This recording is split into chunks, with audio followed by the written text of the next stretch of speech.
Okay, so as I'm filming this video, it's August. I know, I shouldn't be thinking about fall stuff, but hey, August is kind of month that you're like, fall's coming. So today I'm doing a fall painting so we can start prepping for fall. Woohoo! So first I went to a thrift store today and bought some books. Here are the books, and I washed them down because I'm like, those are kind of dirty. And also, I got a free cookie and I was pretty hyped about that. Anyways, the book we are going to be using today is The Greek Way. I have no idea what that is. I just picked it out at the thrift store. If you ever have heard of this book before and love it, that is great. And if you're going to be sad that I'm going to rip a page out, just close your eyes for just the next couple of seconds, okay? Close your eyes. I am not ripping a page out. No, I am not. Not at all. Oh. There we go. I got it. My page is ripped out. And now we have the perfect...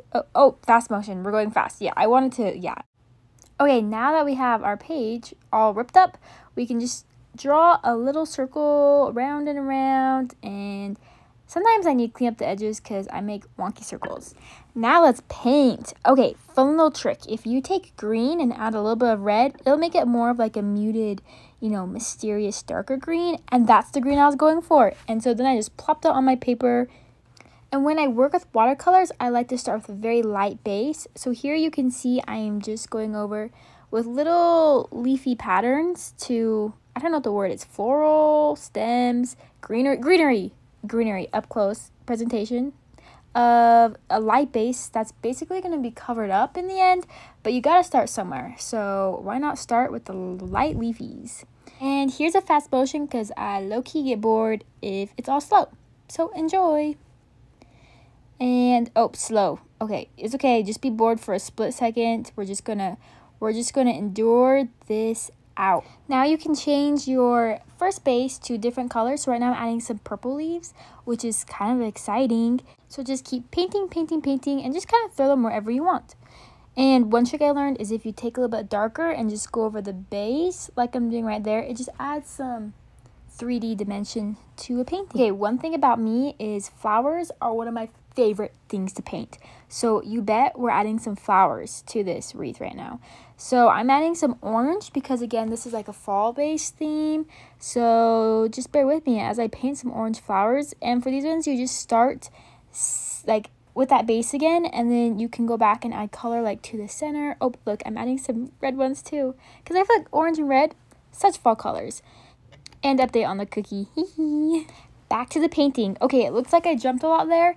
I basically took some very, very dark green and just did what we did at the beginning with the light base, but just did some dark ones. And now I'm adding red, like floral, like not florals.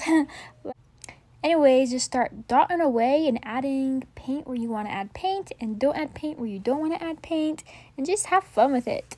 Also, where are you going to paint next, girl? Okay, go for it. Now, there we go. Now we're painting something lovely. It looks like some red dots. That's nice.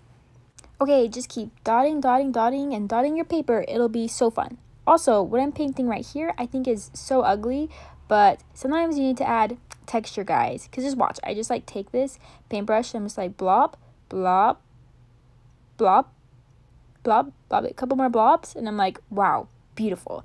And then I add another one. Hey, but you have to admit, from far away, it gives it some good texture. Oh, fast motion. Ooh, watch what I'm doing now here. This is fun. Just take your color. I use red, obviously, and I'm making little dots and rounding out the edges, kind of like a little rose. And then you just take some dark green and dot the bottoms and add a little stems, and ta-da! And so now I'm going to add some more to the rest of my page. And basically here, nothing too exciting is happening. I'm just adding more of what we've already been doing, but I'm just taking those layers to the next step. So adding the darker greens. Then we're almost done here. I'm just taking some green now and filling in the center and just kind of dotting.